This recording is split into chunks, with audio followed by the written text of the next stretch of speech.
আসসালামু আলাইকুম ওয়া রাহমাতুল্লাহি ওয়া বারাকাতুহু।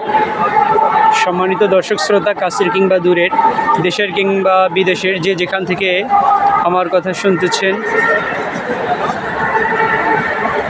সবাইকে জানাই মার্চ ফর গাজা এর পক্ষ থেকে শুভেচ্ছা অভিনন্দন।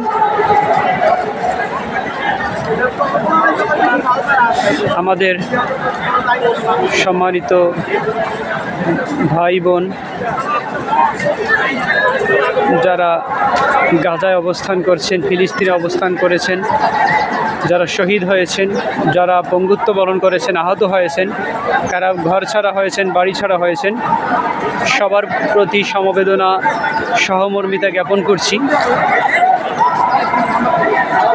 এই ইন্নামাল মুমিনুনা ইখওয়াতুন, সকল মুসলমান হচ্ছে ভাই ভাই।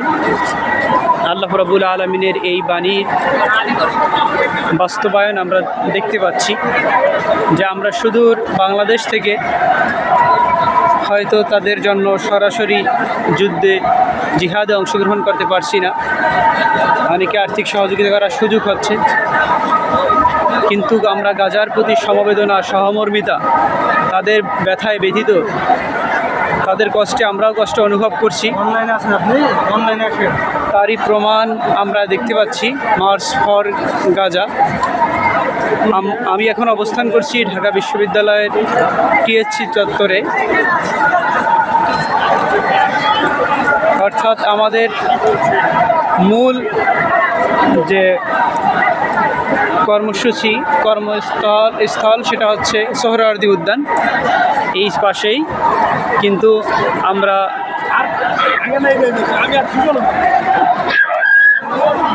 দেখতে পাচ্ছি যে সেই মাঠ আনাচে কানাচে, কানায় কোনায় পরিপূর্ণ হয়ে গেছে, এবং কি তার আশেপাশ যা আছে তাও পরিপূর্ণ। লোকারণ্য স্মরণকালের সর্ববৃহৎ সম্মেলন।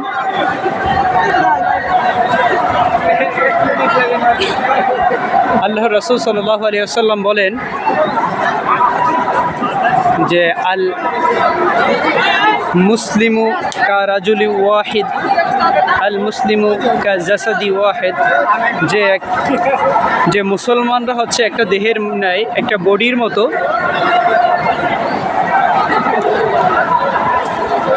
একজন ব্যক্তির মতো, একজন ব্যক্তির শরীরের মতো। ইনিশতাকা আইনুহু ইশতাকা কুল্লুহু ওয়া ইনিশতাকা রাসুহু ইশতাকা কুল্লুহু, যে কোনো মুসলমানের, কোনো মুমিনের যদি চোখ ব্যথিত হয়, কোনো ব্যক্তির যদি চোখ ব্যথিত হয়, তাহলে তার পুরো শরীরটা যেভাবে অসুস্থ হয়, ব্যথিত হয়, কষ্ট পায়। আবার বলা হচ্ছে ওয়া ইনিশতাকা রাসুহু ইশতাকা কুল্লুহু, কোনো মুমিনের যদি, কোনো মুসলমানের যদি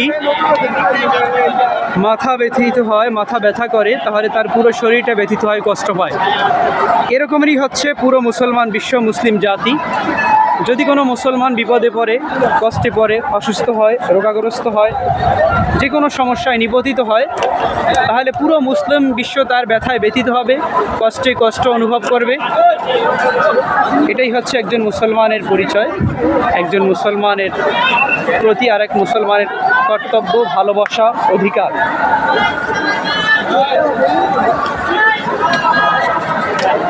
আমরা জানি যে 1903 সালে তখনও ফিলিস্তিন ভূমিতে, জেরুজালেমে ইহুদিদের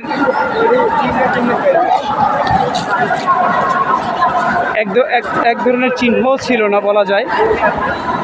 1887 সাল থেকে, বিশেষ করে ওই সময়টাতে ইহুদিরা আমেরিকা, তারপর হচ্ছে জার্মানি, অর্থাৎ আমেরিকা এবং ইউরোপ, এর বিভিন্ন জায়গায় তারা দাসত্বের,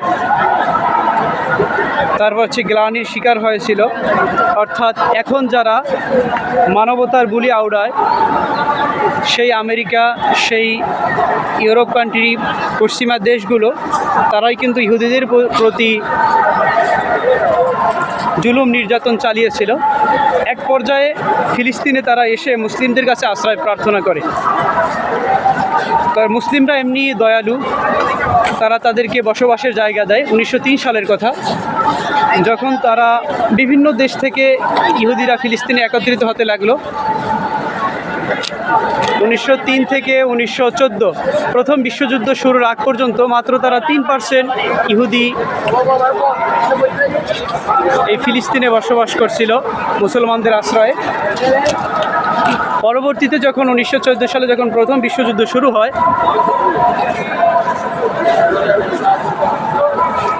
তখন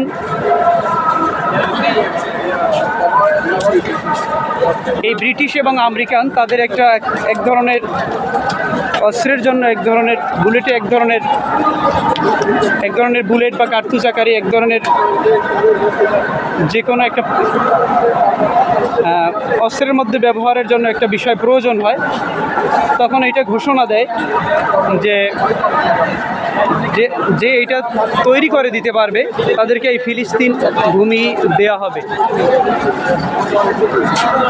তখনকার আমরা জানি যে ইহুদিরা যে ফিলিস্তিনে আসার পর থেকে তারা কিন্তু বসে থাকেনি, তারা শিক্ষা দীক্ষা জ্ঞান সহ প্রত্যেকটা সেক্টরে তারা কিন্তু কাজ করতে লাগলো। এমনকি তারা ওই যে বন্দুকে ব্যবহারের জন্য যে উপাদানটা প্রয়োজন ছিল সেটা তৈরি করে। এরপর তারা 1970-এর দিকে বেলফোর চুক্তি হয়, যেটা বেলফোর চুক্তি নামে পরিচিত। এর আগে দেখেন ব্রিটিশরা কতটা ধূর্তবাজ যে তারা 1915 সালে ওই প্রথম বিশ্বযুদ্ধ চলাকালে মক্কার তখনকার শাসক ছিল শরীফ, তাকে বলে যে তোমরা যদি আমাদেরকে সহযোগিতা করো তোমাদেরকে এই ফিলিস্তিন ভূমির শাসনভার দান করা হবে। এইভাবে তারা মক্কার শাসক তাকেও প্রতিশ্রুতি দেয়। ইহুদি যারা আছে ইসরায়েলে যারা বসবাস করতেছিল তাদেরকেও এভাবে প্রতিশ্রুতি দেয়।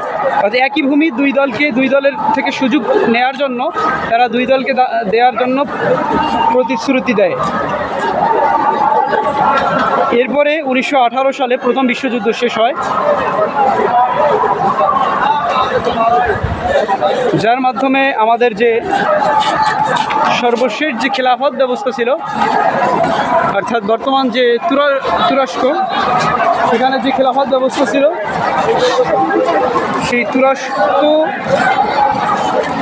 জার্মানির পক্ষে ছিল। অর্থাৎ জার্মানির পরাজয়ের সাথে সাথে মুসলমানদের খেলাফত ব্যবস্থার যে ছিল যতটুকুও ছিল সেটারও অনেকটা পতন হয়। সর্বশেষ 1924 সালে সেকুলার রাজনীতিবিদ, সেকুলার ধর্মনিরপেক্ষতাবাদী শাসক কামাল আতাতুর্কর শাসনভারের মাধ্যমে 1924 সালে এখন 2025 সাল 101 বছরের আমরা খেলাফত ব্যবস্থা থেকে অনেক দূরে আছি। অর্থাৎ 1924 সালে অটোমান সাম্রাজ্যের মাধ্যমে অর্থাৎ কামাল আতাতুর্কের হাত ধরে খেলাফত ব্যবস্থা একেবারে ভেঙে যায়।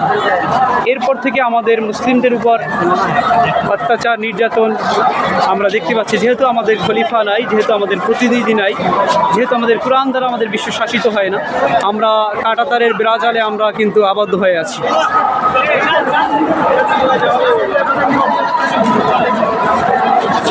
আমরা আরেকটু ইতিহাস দেখি যে এই যে ইহুদি তারা কিন্তু বসে থাকেনি। অর্থাৎ এমনকি তারা খুব অল্প সময়ের মধ্যে সেখানে আস্তে আস্তে তাদের সংখ্যা অর্থাৎ তাদের লোকবল বিভিন্ন দেশ থেকে ফিলিস্তিনে একত্রিত করতে থাকে, যার মাধ্যমে আমার একটা সময় 1930 থেকে 35-এর মধ্যে তাদের কিন্তু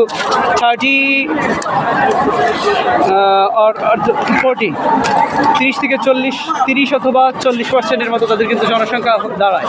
এবং তারা একটা বড় একটা অংশ তাদের জমি ফিলিস্তিন ভূখণ্ড তাদের আয়ত্তে চলে যায়।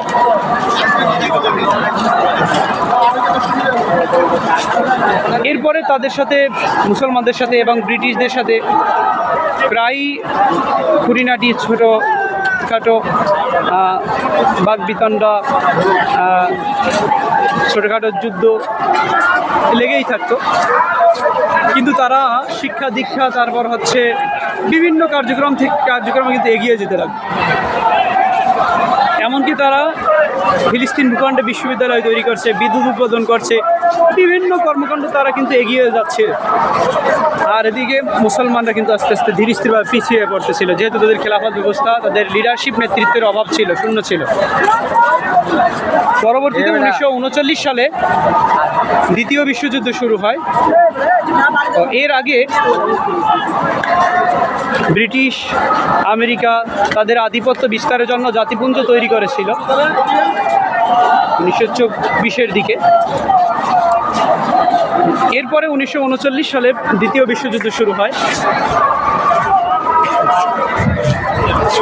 সেখানেও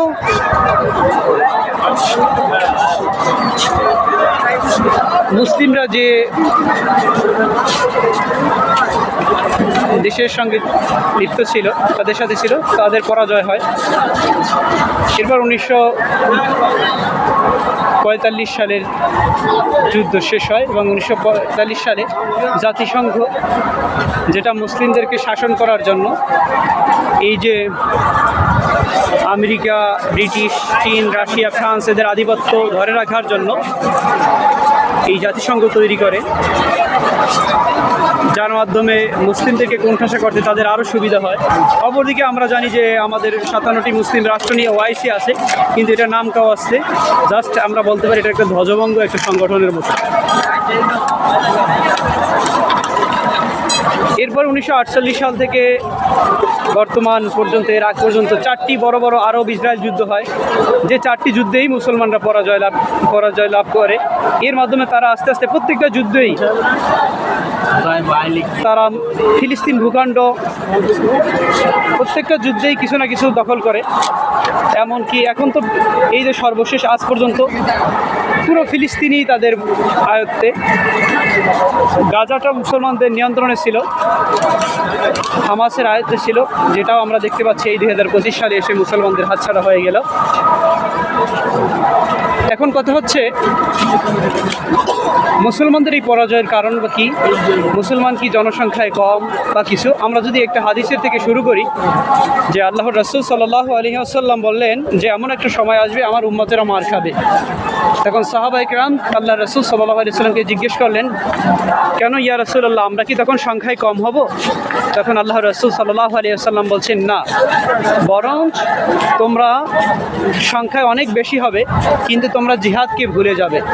আমরা তারই বাস্তবায়ন দেখতে পাচ্ছি। আল্লাহ রাব্বুল আলামিন আমাদেরকে বলেন, ওয়ামা লাকুম লা তুকাতিলুনা ফি সাবিলিল্লাহ ওয়াল মুস্তাদআফিনা মিনার রিজালি ওয়ান নিসাই ওয়াল ওয়িলদান আল্লাযীনা ইয়াকুলুনা রাব্বানা আখরিজনা মিন হাযিহিল ক্বরয়াতিয যালিমি আহলুহা ওয়াজআল লানা মিন লাদুনকা ওয়ালিয়্যা ওয়াজআল লানা মিন লাদুনকা নাসীরা। আল্লাহ রাব্বুল আলামিন আমাদেরকে লক্ষ্য করেই বলছেন, সেই 1450 বছর আগে বলেছেন আল্লাহ হাবিবের মাধ্যমে, কোরআন অবতীর্ণের মাধ্যমে, যে ওয়ামা লাকুম লা তুকাতিলুনা ফি সাবিলিল্লাহ, তোমাদের কি হলো যে তোমরা আল্লাহর রাস্তায় জিহাদ করছো না, যুদ্ধ করছো না। আল মুস্তাদআফিনা মিনার রিজালি ওয়ান নিসাই ওয়াল ওয়িলদান,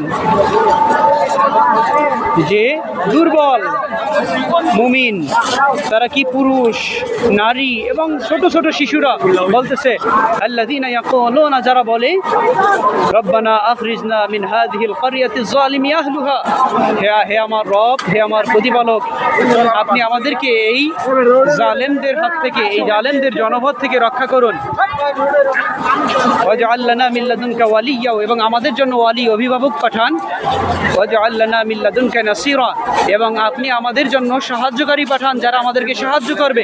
আল্লাহ রাব্বুল আলামিন এই কথাই আমাদেরকে তার পবিত্র কোরআনে বলে দিয়েছেন, কিন্তু আমরা সেই জিহাদকে ভুলে গিয়েছি। আমরা সেই চিৎকার শুনতে পাচ্ছি না, আমাদের কর্ণকুহরে প্রবেশ করছে না। আকাশ বাতাস ভারী হয়ে যাচ্ছে, গাছপালা সব কিছু স্তব্ধ হয়ে যাচ্ছে, পৃথিবী তার নিঃশ্বাসকে এক ধরনের বন্ধ করে দিচ্ছে, কিন্তু আমাদের কর্ণকুহরে তাদের আর্তনাদ, তাদের চিৎকার পৌঁছাচ্ছে না। আমরা সেই আবাল বৃদ্ধা বনিতা, ছোট ছোট বাচ্চাদের চিৎকার আমাদের কাছে পৌঁছাচ্ছে না। পৌঁছলেও এটাকে আমরা এক ধরনের শুধু আওয়াজ হিসাবে গ্রহণ করতেছি, অথচ এক মুসলমান আরেক মুসলমানের হচ্ছে একটা দেহের মতো, নিজের দেহের মতো। প্রত্যেক মুসলিম ভাই নিজের দেহের মতোই। বলতেছিলাম যে আমরা কি সংখ্যায় কম? না, আমরা সংখ্যায় কম না। এই পৃথিবীতে 700 কোটি প্লাস মানুষ রয়েছে, তার মধ্যে 200 কোটি প্লাস মুসলমান। 200 কোটি প্লাস মুসলমান, আবারও বলছি 200 কোটি প্লাস মুসলমান। কিন্তু ইসরায়েল যে দখলদার যে বাহিনী, তারা কত সংখ্যায় কত? আমরা যদি দেখি যে পুরো ফিলিস্তিন ভূখণ্ডে ইসরায়েল প্রায় দখল করে নিয়েছে। সেই ভূখণ্ডে মোট জনসংখ্যা আছে 97 লক্ষের মতো, যেখানে প্রায় 30 লক্ষ মুসলমান সহ অন্যান্য। এই 30 লক্ষের মধ্যে মুসলমানের সংখ্যা বেশি। অন্যদিকে আমরা দেখতে পাই এই 97 লক্ষের মধ্যে মাত্র 67 লক্ষ হচ্ছে ইহুদি। আবারও বলছি, মাত্র 67 লক্ষ আছে ইহুদি, অথচ আমাদের এই ঢাকা শহরে মুসলিম জনসংখ্যা আছে 2 কোটিরও বেশি। চিন্তা করছেন যে 3.5 ভাগের 1 ভাগ পুরো ইসরায়েলে ইহুদিদের সংখ্যা মাত্র আমরা ঢাকার শহরে যে মুসলমান রয়েছি তার 3.5 ভাগের 1 ভাগ। আবার আরেকটা কথা শোনেন যে ইসরায়েল হচ্ছে ফিলিস্তিন ভূমিকে যে দখল করেছে তার আশেপাশে হচ্ছে মুসলিম কান্ট্রি। আমরা দেখতে পাই মিশর, জর্ডান, লেবানন, পাশেই রয়েছে সৌদি আরব, এর একটু দূরে রয়েছে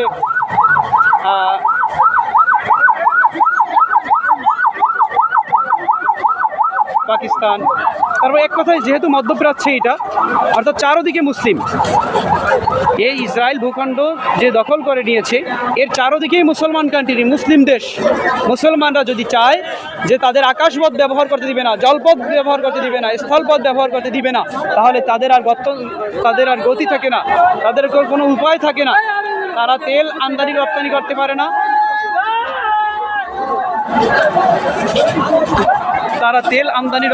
পারে না, তারপর হচ্ছে যে কোনো ধরনের অস্ত্র সরবরাহ করতে পারে না, তাদের যুদ্ধ বিমান সহ যে কোনো বিমান তারা কিন্তু উৎক্ষেপণ করতে পারে না, ব্যবহার করতে পারে না। কিন্তু আমরা গাদ্দারি করতেছি। চারোদিকে মুসলমান, কিন্তু মার খাচ্ছে মুসলমান। কত কষ্টের, কত ব্যথার। এর কারণ কি?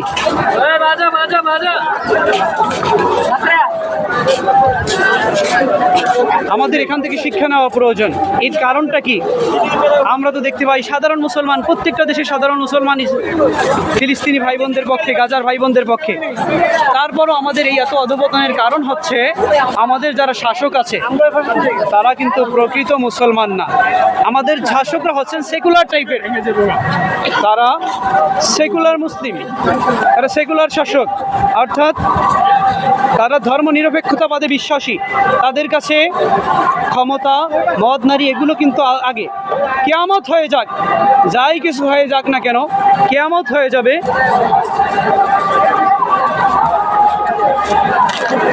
কিন্তু মুসলমানদের পক্ষে কথা বলবে না। কিয়ামত হয়ে যাবে কিন্তু মুসলমানদের পক্ষে তারা কথা বলবে না। কারণ হচ্ছে একটাই, তাদের ক্ষমতার হারানোর ভয়। তারা ক্ষমতাকে এতটাই বেশি ভালোবাসে, মদ, নারী, ক্ষমতাকে এতটাই ভালোবাসে যে তারা এই মুসলমানদের, এমনকি শুধু নিজ দেশের ফিলিস্তিনি মুসলমানদের কথা বাদই দিলাম, তাদের নিজ দেশের মুসলমানদের উপর অত্যাচার, নির্যাতন, নিপীড়ন করতেও তারা কুণ্ঠাবোধ করে না, তারা পিছপা হয় না। কারণ তাদের কাছে ক্ষমতাটাই সবচেয়ে বড়। আর এরা হচ্ছে নারী লিপ্সু। এই কারণে ইসরায়েল, তারপর আমেরিকা, এই মুসলিম দেশের যারা সেকুলার শাসক আছে তাদের সামনে নারীকে উপস্থাপন করে, মদকে উপস্থাপন করে, ক্ষমতাকে উপস্থাপন করে, তাদেরকে ধ্বজভঙ্গ করে দিয়েছে। অর্থাৎ তাদের যে উদ্দেশ্য থেকে অনেক দূরে রেখেছে। অর্থাৎ এই যে মুসলিম দেশের শাসক যারা আছে তারা যদি চায় 1 সেকেন্ডের মধ্যে ইসরায়েলকে কিন্তু শেষ করে দিতে পারে। এই যে পাকিস্তান, তুরস্ক, সৌদি আরব, ইরান, আলজেরিয়া, নাইজেরিয়া, কাতার, কত দেশ রয়েছে মুসলমান, কিন্তু তাদের এই যে সেকুলার শাসক হওয়ার কারণে তারা কোরআন সুন্নাহ অনুযায়ী জীবন পরিচালনা করে না, এমনকি কোরআন সুন্নাহ অনুযায়ী সমাজ গঠন করে না, ব্যক্তিগত থেকে রাষ্ট্রীয় পর্যায়ে কোরআনের হুকুম থেকে তারা বহু দূরে। এই কারণে কিন্তু তারা তাদের ক্ষমতাকে সবার আগে অগ্রাধিকার দেয়। অর্থাৎ আমাদের মুসলিম শাসক যদি সালাউদ্দিন আইয়ুবী রহিমউল্লাহর মতো হতো, খালিদ বিন ওয়ালিদ রাদিয়াল্লাহু তাআলা আনহুর মতো হতো, ওমর ইবনুল খাত্তাব রাদিয়াল্লাহু তাআলা আনহুর মতো হতো, যে যারা কোরআন দিয়ে বিশ্বটাকে শাসন করবে, এমন যদি হতো, তাহলে কিন্তু এই ইহুদিরা, খ্রিস্টানরা এবং মুশরিকরা, ভারতের মুশরিকরা, দালালরা, এরা কিন্তু আমাদের বিরুদ্ধে কথা বলার সাহস ও দুঃসাহসও দেখাতো না। কিন্তু এই যে মুসলিম শাসকরা সেকুলার হওয়ার কারণে, যুদ্ধ থেকে অর্থাৎ জিহাদ থেকে পিছপা হওয়ার কারণে, জিহাদ থেকে দূরে থাকার কারণে আমাদের এই অধঃপতন, আমাদের এই করুণ পরিণতি। আল্লাহ রাব্বুল আলামিন ফিলিস্তিনি ভাইদেরকে শাহাদাতের মর্যাদা দান করুন। যারা পঙ্গুত্ব বরণ করেছে, আহত হয়েছে, তাদেরকে অতি দ্রুত সুস্থতার নিয়ামত দান করুন। তাদের জন্য বালাদান আমিনান, নিরাপদ নগরী ব্যবস্থা করে দিন। পবিত্র বাইতুল মুকাদ্দাসকে নিরাপদ নগরী হিসেবে কবুল করুন। এখন কথা হচ্ছে, তারা কেন হিজরত করে না, এরকম প্রশ্ন আসতে পারে। বা এই ভূমির প্রতি আমাদেরও এত টান কেন, এই ভূমির প্রতি, এই ভূমির মানুষের প্রতি এত টান কেন? স্বাভাবিকভাবে প্রত্যেক মুসলমানের প্রতি, সে যে দেশেই থাকুক না কেন, আমাদের তো ভালোবাসা রয়েছে, নিজের দেহের মতো, নিজের শরীরের মতো, অঙ্গ প্রত্যঙ্গের মতো, নিজের রুহের মতো, এটা তো আছেই। এছাড়াও ফিলিস্তিনের প্রতি আমাদের এত কেন টান, এত মায়া, এত ভালোবাসা? বাইতুল আকসার প্রতি এত কেন টান, এত মায়া, এত ভালোবাসা? আমরা জানি পৃথিবীর প্রথম মসজিদ হচ্ছে বাইতুল্লাহ, বাইতুল হারাম। দ্বিতীয় মসজিদ হচ্ছে, আল্লাহ রাসূলকে প্রশ্ন করা হলো, ইয়া রাসূল আল্লাহ, যে পৃথিবীর দ্বিতীয় মসজিদ কোনটি? তখন আল্লাহ রাসূল সাল্লাল্লাহু আলাইহি ওয়াসাল্লাম বললেন যে বাইতুল আকসা। তখন আল্লাহ রাসূলকে প্রশ্ন করা হলো যে এই যে বাইতুল্লাহ, আল্লাহর ঘর, বাইতুল হারাম এবং মসজিদুল আকসা, এই দুই মসজিদ প্রতিষ্ঠার মাঝে কত বছরের ব্যবধান, কত বছরের পার্থক্য রয়েছে? এখন আল্লাহ রাসূল সাল্লাল্লাহু আলাইহি ওয়াসাল্লাম বললেন, আরবাউনা সানাতান, 40 বছর। অর্থাৎ এই বাইতুল হারাম, মসজিদে হারাম এবং বাইতুল মুকাদ্দাস, মসজিদে আকসার এই প্রতিষ্ঠার মাঝখানে ব্যবধান হচ্ছে মাত্র 40 বছর।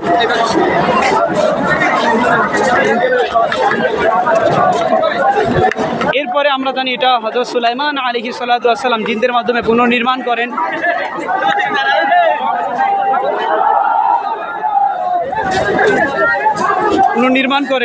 দেখেন, তাহলে আমাদের পৃথিবীর দ্বিতীয় মসজিদ হচ্ছে বাইতুল আকসা, মসজিদুল আকসা, এই যে ফিলিস্তিনে যেটা অবস্থিত। এই কারণে এটার প্রতি আমাদের এত মায়া, এত ভালোবাসা, এত টান। তারপর আর একটা কথা হচ্ছে, আমরা জানি যে আমাদের প্রথম কিবলা, আমাদের মুসলমানদের প্রথম কিবলা হচ্ছে মসজিদে আকসা। আমরা যে এখন স্বাভাবিকভাবে এখন আমরা না সালাত আদায় করি, আমরা মসজিদে হারামের দিকে ফিরে, কাবাগরের দিকে ফিরে। কিন্তু একটা সময়ে আল্লাহ রাসূল, অর্থাৎ আল্লাহ রাসূল সাল্লাল্লাহু আলাইহি ওয়াসাল্লামে হিজরত করার পরও 16 অথবা 17 মাস, দীর্ঘ 16-17 মাস এই মসজিদে আকসার দিকে ফিরেই নামাজ আদায় করতেন।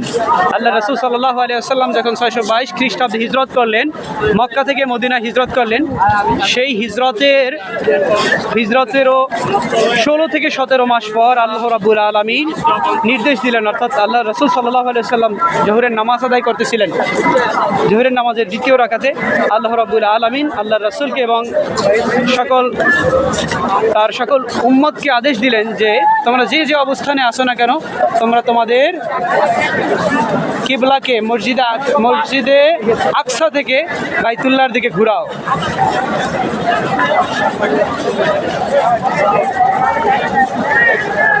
যেহেতু আল্লাহ রসুল সাল্লাল্লাহু আলাইহি সাল্লামের অভিপ্রায় ছিল, মনোবাসনা ছিল যে বাইতুল্লাহ কিবলা হোক। আল্লাহ রাব্বুল আলামিন তার হাবিব সাল্লাল্লাহু আলাইহি সাল্লামের আশা পূরণ করে এই নির্দেশ দিলেন। সেখান থেকে আমরা এখন পর্যন্ত এবং কিয়ামত পর্যন্ত আমরা বাইতুল্লাহর দিকে ফিরে নামাজ পড়ব। কিন্তু এর আগে আমরা দেখেছি যে আমাদের প্রথম কিবলা ছিল মসজিদে আকসা, যেটা এই ফিলিস্তিনে অবস্থিত, যেটা হযরত সুলাইমান আলাইহিস সালাতু ওয়াস সালাম জিনদের দ্বারা পুনর্নির্মাণ করেছিলেন। তাহলে এটা একটা কারণ যে আমরা মসজিদ আকসাকে এই কারণে ভালোবাসি। আর একটা হচ্ছে আল্লাহ রাসূল সাল্লাল্লাহু আলাইহি ওয়াসাল্লাম বলছেন, লা তুশাদ্দুর রিহাল ইল্লা ইলা সালাসাতি মাসাজিদ, যে আল্লাহ রাসূল সাল্লাল্লাহু আলাইহি ওয়াসাল্লাম বললেন যে বিশেষ ইবাদতের জন্য, বিশেষ সওয়াবের নিয়তে 3টা মসজিদ ছাড়া অন্য মসজিদে ভ্রমণ জায়েজ নেই। তার মধ্যে আল্লাহ রাসূল সাল্লাল্লাহু আলাইহি ওয়াসাল্লাম বলছেন একটা হচ্ছে মসজিদে হারাম, যেটা বাইতুল্লাহ, দ্বিতীয় হচ্ছে আল মসজিদুল আকসা, যেটা এই ফিলিস্তিনে অবস্থিত। আর একটা আল্লাহ রাসূল সাল্লাল্লাহু আলাইহি ওয়াসাল্লাম বলছেন আল মসজিদি হাযা, আমার এই মসজিদ অর্থাৎ মসজিদে নববী। বুখারী মুসলিমের হাদিস, তিরমিজিতেও এটা বর্ণনা করা হয়েছে। সুতরাং আমরা তৃতীয় কারণ হিসেবে দেখলাম যে মসজিদে হারাম, তারপর হচ্ছে মসজিদে আকসা এবং মসজিদে নববী, 3টা মসজিদের বিশেষ মর্যাদা রয়েছে। এবং আমরা যদি দেখি যে মসজিদে হারামে কেউ যদি নামাজ পড়ি 1 রাকাতে 1 লক্ষ রাকাতের সওয়াব, এবং মসজিদে আকসায় 50,000, আর এক বর্ণনা আছে 1,000, আবার মসজিদে নববীতে এক বর্ণনা আছে 1,000, একটায় 500, আরেকটায় 250 রাকাতের সওয়াবের কথা বর্ণিত আছে। বিভিন্ন রেওয়ায়াতে বিভিন্নভাবে বর্ণিত হয়েছে। অর্থাৎ আমরা দেখেছি যে আমরা জানি স্বাভাবিকভাবে প্রত্যেকটা মসজিদে 1 রাকাতে তো 1 রাকাতেরই সওয়াব হওয়ার কথা, কিন্তু এই 3টা মসজিদ ব্যতিক্রম। তার দ্বিতীয় সিরিয়ালে যেটা রয়েছে সেটা হচ্ছে এই মসজিদ আকসা। সুতরাং এই আরও একটা কারণ আমরা পেলাম, 4টি কারণ আমরা পেয়েছি, যে 4টি কারণে আমরা মসজিদে আকসাকে আমরা প্রাণ দিয়ে ভালোবাসি। এবং আমরা এটাও জানি যে কিয়ামতের পূর্বে মক্কা মদিনার চেয়েও এই মসজিদে আকসাকে কেন্দ্র করে, অর্থাৎ শামকে কেন্দ্র করে, তৎকালীন পূর্ব শাম বলতে বর্তমান জর্ডান, লেবানন, তারপর ফিলিস্তিন, এই যে ভূখণ্ডগুলো, সিরিয়া, এই যে ভূখণ্ড, এইগুলো এখন তো টুকরো টুকরো ভাগ করা, একসময় পুরো শাম হিসেবে পরিচিত ছিল। হাদিস এগুলোকে শাম হিসেবে বর্ণনা করা হয়েছে। এই 4টাকে কেন্দ্র করেই কিন্তু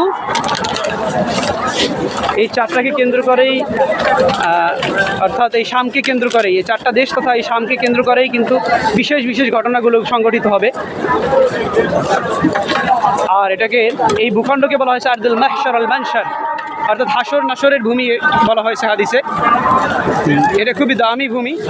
এমনকি অধিকাংশ নবী রাসূলদের আগমন, তাদের জন্ম, অর্থাৎ তাদের আগমন বলতে জন্ম মৃত্যু এই ভূখণ্ডেই হয়েছে। যেমন হযরত ইব্রাহিম আলাইহিস সালাতু ওয়াস সালাম, হযরত মুসা আলাইহিস সালাতু ওয়াস সালাম, হযরত দাউদ আলাইহিস সালাতু ওয়াস সালাম, হযরত সুলাইমান আলাইহিস সালাতু ওয়াস সালাম, এরকম অসংখ্য নবী রাসূলের মাকবারা এই ফিলিস্তিন ভূমিতেই রয়েছে।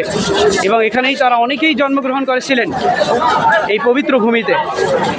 এমনকি আল্লাহ, দেখেন এই 5 নম্বর কারণ বললাম। 6 নম্বর কারণ হিসেবে যদি বলি যে আল্লাহর রাসূল সাল্লাল্লাহু আলাইহি ওয়াসাল্লাম তার প্রিয় সহধর্মিনী হযরত খাদিজাতুল কুবরা রাদিয়াল্লাহু তাআলা আনহা এর মৃত্যু এবং তার চাচা আবু তালিবের মৃত্যুর পরে আল্লাহর রাসূল সাল্লাল্লাহু আলাইহি ওয়াসাল্লাম মনক্ষুণ্ণ হলেন। আমুল হুজন বলা হয়, দুঃখের বছর বলা হয়, কষ্টের বছর বলা হয়। আল্লাহ রাব্বুল আলামিন তার হাবিব সাল্লাল্লাহু আলাইহি ওয়াসাল্লামকে এই দুঃখ ঘুচাতে, বেদনা ঘুচাতে তার একদম নিকটে, একদম তার কাছে নিয়ে গেলেন। মিরাজে ইসরা এবং মিরাজ করালেন। আল্লাহ রাব্বুল আলামিন বলছেন সূরা বনী ইসরাঈলের প্রথম আয়াতে বলছেন, সুবহানাল্লাযী আসরা বিআবদিহি লাইলাম মিনাল মাসজিদিল হারাম ইলাল মাসজিদিল আকসা الذي باركنا حوله لنريه من آياتنا إنه هو السميع البصير। এখানে আল্লাহ রাব্বুল আলামিন বলছেন সেই পবিত্রতম সত্তা যিনি তার হাবিব সাল্লাল্লাহু আলাইহি ওয়াসাল্লামকে ইসরা করালেন মিনাল মসজিদুল হারাম ইলাল মসজিদুল আকসা, মসজিদে হারাম থেকে মসজিদে আকসায়। অর্থাৎ এই ভূমি যদি পবিত্রই না হতো, দামি না হতো, তাহলে কিন্তু আল্লাহ রাব্বুল আলামিন হযরত সাল্লাল্লাহু আলাইহি ওয়াসাল্লামকে মক্কা থেকে সরাসরি মিরাজে আল্লাহর কাছে নিয়ে যেতেন, কিন্তু না, তিনি সরাসরি কিন্তু মক্কা থেকে আল্লাহ রাসূল সাল্লাল্লাহু আলাইহি ওয়াসাল্লামকে আল্লাহর কাছে নিয়ে যাননি। তিনি মক্কা থেকে এই যে বাইতুল আকসায় নিয়ে গেলেন, মসজিদ আকসায় নিয়ে গেলেন। সেখানে অনেক ঘটনা আছে, আমরা দেখেছি তাফসীরের অনেক ঘটনা আছে। সেখানে নিয়ে গেলেন, আমরা দেখলাম সেখান থেকে কিন্তু মিরাজ হয়েছে, অর্থাৎ সরাসরি মক্কা থেকে কিন্তু মিরাজ হয়নি, সেই বাইতুল আকসা থেকে মসজিদ আকসাতে কিন্তু মিরাজ হয়েছে। এই কারণে আমরা দেখলাম ষষ্ঠ কারণ হিসাবে যে মসজিদ আকসার গুরুত্ব, মর্যাদা, সম্মান কতটা বেশি, অনেক অনেক। এমনকি আল্লাহ রাসূল সাল্লাল্লাহু আলাইহি ওয়াসাল্লামকে আমরা বলি সাইয়্যিদুল আম্বিয়া ওয়াল মুরসালিন, এই যে নবী এবং রাসূলদের সরদার, লিডার বলা হয়, নেতা বলি, সৈয়দ বলি, এর বাস্তবায়ন হয়েছে এই মসজিদে আকসাকে কেন্দ্র করে। আল্লাহ রাসূল সাল্লাল্লাহু আলাইহি ওয়াসাল্লাম সমস্ত আম্বিয়া এবং কিরাম এবং অর্থাৎ সমস্ত নবী এবং সমস্ত রাসূলদেরকে নিয়ে এই মসজিদে আকসায় কিন্তু তার ইমামতিতে, আল্লাহ রাসূল সাল্লাল্লাহু আলাইহি ওয়াসাল্লামের ইমামতিতে 2 রাকাত নামাজ পড়ে তাকে সাইয়্যিদুল মুরসালিন, সাইয়্যিদুল আম্বিয়া হিসাবে কিন্তু ঘোষণার যে বাস্তবায়ন, তার প্র্যাকটিক্যাল, তার রূপরেখা আমরা কিন্তু দেখেছি। তাহলে আমরা সপ্তম কারণ হিসেবে দেখলাম যে সাইয়্যিদুল মুরসালিন, সাইয়্যিদুল আম্বিয়া যে আমরা বলি, এর বাস্তবায়ন কিন্তু আমরা দেখেছি সেই মসজিদে আকসাকে কেন্দ্র করে, যেখানে আল্লাহ রাসূল সাল্লাল্লাহু আলাইহি ওয়াসাল্লাম সমস্ত নবী রাসূলদেরকে নিয়ে 2 রাকাত নামাজ পড়িয়েছিলেন। তাহলে আমরা সপ্তম কারণ দেখলাম যে এই মসজিদে আকসার কত গুরুত্ব, কত মর্যাদা, কত সম্মান। এমনকি আমরা জানি যে এই ফিলিস্তিন ভূমি, এই যে তার আশেপাশ, অর্থাৎ বর্তমান শাম, অর্থাৎ পূর্ব শাম, বর্তমান যে দেশগুলো আছে 4টি দেশ, তাকে কেন্দ্র করেই কিন্তু এই যে দাজ্জাল এবং দাজ্জালকে হত্যা করা হবে, লুদ নামক যে দরজা আছে, লুদ যে শহর আছে, সেই শহরেই কিন্তু দামেস্কের সেখানে লুদ শহরেই কিন্তু তা কী করা হবে, দাজ্জালকে হত্যা করা হবে। হযরত ঈসা আলাইহিস সালাতু ওয়াস সালাম দাজ্জালকে হত্যা করবেন। অর্থাৎ এক কথায় এই কিয়ামত পূর্ব সময়ে এই যে পূর্ব শামকে কেন্দ্র করেই কিন্তু পৃথিবীর সমস্ত যাবতীয় কার্যক্রম, খেলাফত ব্যবস্থা কিন্তু প্রতিষ্ঠিত হবে এবং তার বাস্তবায়ন হবে। অর্থাৎ এই গাজা কখনো শেষ হবে না, এই ফিলিস্তিন কখনো শেষ হবে না। ফিলিস্তিনকে কেন্দ্র করেই কিন্তু আগামী ইনশাআল্লাহ মুসলমানরা নেতৃত্ব দিবে, খেলাফতের ব্যবস্থা চালু হবে। সুতরাং তারাই কিন্তু হকের পথে রয়েছে। আল্লাহ রাসূল সাল্লাল্লাহু আলাইহি ওয়াসাল্লাম বলছেন, আমার এমন একটা উম্মত যারা হকের পথে আজীবন লড়াই করবে, চেষ্টা করবে। দেখেন গাজার সেই মুসলমান মুমিন ভাই বোনেরা এই সম্মানীয় জায়গা, পবিত্র জায়গা, পবিত্র ভূমি, পবিত্র জায়গা কিন্তু তারা তাদের জীবন দিয়ে হলেও আঁকড়ে ধরার চেষ্টা করতেছেন। আমাদের উচিত ছিল যে আমরা তাদেরকে আমাদের সৈন্য দিয়ে, আমাদের অস্ত্র দিয়ে, আমাদের বুদ্ধি দিয়ে, আমাদের পরামর্শ দিয়ে, আর্থিক, শারীরিক, মানসিক সব ধরনের সহযোগিতা আমাদের করা কিন্তু আমাদের জন্য ফরজ ছিল। আমরা জানি ফতোয়ায়ে শামী, এই ফতোয়ায়ে শামী বর্তমান জমানায় কেউ যদি মুফতি হতে চায়, ফকিহ হতে চায়, হানাফি মাযহাবের কেউ যদি মুফতি হতে চায়, বড় আলেম হতে চায়, ফতোয়ায়ে শামী ছাড়া সে কিন্তু বড় মুফতি আলেম হতে পারে না। সেই ফতোয়ায়ে শামীতে আল্লামা আবিদিন শামী রাহিমাহুল্লাহ তিনি বলেছেন যে পৃথিবীর পূর্ব প্রান্তে কোনো মুসলিম নারী যদি অমুসলিম দ্বারা নির্যাতিত হয়, অপমানিত হয়, তাহলে প্রত্যেক মুসলমানের উপর ফরজ হচ্ছে তাকে রক্ষা করা, তার মান সম্মান, তাদের ইজ্জত, এগুলো রক্ষা করা সকল মুসলমানের জন্য ফরজ। অথচ আমরা দেখতে পাচ্ছি পৃথিবীব্যাপী, ফিলিস্তিন সহ পৃথিবীতে কত মুসলিম মা বোন, শিশু, আবাল বৃদ্ধা বনিতা কত হাহাকার করে বলতেছে, রব্বানা আখরিজনা মিন হাযিহিল ক্বরিয়াতিজ যালিমি আহলুহা, এই জালেম জনপদ থেকে আমাদেরকে বের করুন। ওয়াজআল লানা মিন লাদুনকা ওয়ালিয়্যা ওয়াজআল লানা মিন লাদুনকা নাসীরা, যে আপনি আমাদের জন্য অভিভাবক প্রেরণ করুন। অথচ আমাদের মুসলিম অভিভাবকরা, মুসলিম শাসকরা, তারা কিন্তু সেই ক্ষমতা, পৃথিবীতে যাই হয়ে যাক ক্ষমতা আঁকড়ে ধরে আসে, ক্ষমতা হারানোর ভয়ে নারী দিয়ে বশ করে রেখেছে, বিধর্মীরা মদ দিয়ে বশ করে রেখেছে। আমরা দেখতে পাই মুসলিম দেশের বাইরেও তাদের আলাদা কিন্তু প্রমোদখানা, বালাখানা রয়েছে। সুতরাং এভাবেই মুসলিম শাসকদেরকে তারা কিন্তু পঙ্গু করে দিয়েছে, ধ্বজভঙ্গ করে দিয়েছে। সুতরাং আমাদের প্রত্যেকের উচিত জিহাদি চেতনা, জিহাদি তামান্না আকাঙ্ক্ষা লালন করা। কারণ আল্লাহ রাসূল সাল্লাল্লাহু আলাইহি ওয়াসাল্লাম বলেছেন, আল জিহাদু মাউদিন ইলা ইয়াউমিল কিয়ামা, জিহাদ কিয়ামত পর্যন্ত থাকবে। অর্থাৎ বাতিলের মোকাবেলায়, বাতিল কিয়ামত পর্যন্ত থাকবে। এই বাতিলের মোকাবেলায় হককে প্রতিষ্ঠিত করার জন্য আমাদেরকেও আজীবন প্রচেষ্টা করে যেতে হবে। আল্লাহ রাব্বুল আলামিন আমাদের এই যে মার্চ ফর গাজা, এটাকে আমাদের ইবাদত হিসেবে কবুল করুন। আমাদেরকে এই উসিলায় হলেও আমাদেরকে নিষ্কৃতি দিন। আমরা আল্লাহর কাছে আমাদের ব্যর্থতা, আমাদের অযোগ্যতা আমরা স্বীকার করছি, আল্লাহর কাছে মাফ চাচ্ছি যে আমরা আমাদের মুসলিম ভাই বোনদের জন্য কিছুই করতে পারতেছি না, কিন্তু আমরা একত্রিত হয়েছি। তবে বাংলাদেশের মুসলমানদের জন্য এটা বড় একটা পাওয়া যে আমরা প্রত্যেক ফ্যাসিস্ট, প্রত্যেক জালেমের বিরুদ্ধে আমরা একত্রিত, ঐক্যবদ্ধ। এটা একটা আমরা আলেমদের ডাকে সাড়া দিয়ে সবাই, সব দল মত ধর্ম বর্ণ নির্বিশেষে আমরা সামিল হই। এটা একটা বড় একটা মেসেজ বাংলাদেশের জন্য। পরবর্তী ইসলামী জাগরণ যাতে বাংলাদেশে হয়, এটার জন্য একটা সুপথ মাইল ফলক হিসেবে কাজ করবে এটা।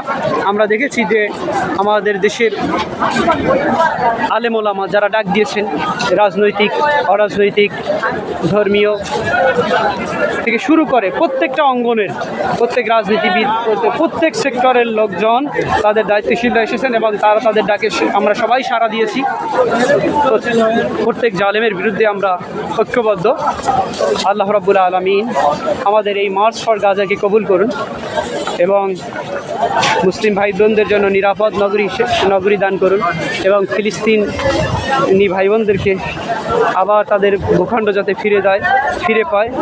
এই যে যারা অত্যাচারী আছে, জালেম আছে, এই যে ভারত যারা সাহায্য করতেছে, মোদী সরকার যে সাহায্য করতেছে, বিজেপি সরকার সাহায্য করতেছে, তারপর ডোনাল্ড ট্রাম্প যে সাহায্য করতেছে, এই যত সৈন্য আছে ইহুদি সহ যারাই সহযোগিতা করতেছে ইসলামের বিরুদ্ধে, মুসলমানদের বিপক্ষে, আল্লাহ রাব্বুল আলামিন তাদের প্রত্যেককে রব্বিলা তাদার আলাল আরদি মিনাল কাফিরিনা দাইয়ারা, আমি দোয়া করতেছি হযরত নূহ আলাইহিস সালাতু ওয়াস সালাম যে দোয়া করেছিলেন যে হে আল্লাহ, আপনি তাদের এই যে কাফেরদের প্রত্যেক ঘরে ঘরে, একদম প্রত্যেক বাড়ি সহ যারা আছে সবাইকে আপনি নিঃশেষ করে দিন, শেষ করে দিন, যাতে আবার আর মুসলমানদেরকে কখনো জুলুম নির্যাতনের শিকার হতে না হয়। আল্লাহুম্মা ইন্না নাজআলুকা ফি নুহুরিহিম ওয়া নাউযু বিকা মিন শুরুরিহিম। আমরা আমাদের জায়গা থেকে কুনুতে নাজিরা সহ সব ধরনের দোয়া করব। আল্লাহ রাব্বুল আলামিন যাতে বিশ্ব মুসলিমদেরকে এই জালেমদের থেকে হেফাজত করেন এবং আমাদেরকে আবার খেলাফত ব্যবস্থা দান করেন, আমাদের শাসকদেরকে সঠিক বুঝ দান করেন, আমাদের জন্য পৃথিবীতে খেলাফত ব্যবস্থা হওয়া চালু করে দেন। এমন শাসক আমাদের জন্য নিযুক্ত করে দিন যারা আমাদেরকে কুরআন, রাসূল সাল্লাল্লাহু আলাইহি ওয়াসাল্লামের সুন্নাহ মোতাবেক পরিচালিত করবেন। এমন শাসক আমাদের জন্য আল্লাহ রাব্বুল আলামিন তার পক্ষ থেকে সুলতান আর নাসিরা রাষ্ট্র ক্ষমতা সহ দান করুন। আমিন। সে পর্যন্তই আমি আপনাদের সাথে ছিলাম মোহাম্মদ শরীফুল ইসলাম। আপনারা সর্বশেষ দেখছেন, আপনারা সবাই আমার জন্য এবং আমার সকল মুসলমান ভাই বোনদের জন্য দোয়া করবেন। আজ এ পর্যন্তই। আসসালামু আলাইকুম ওয়া রাহমাতুল্লাহি ওয়া বারাকাতুহু।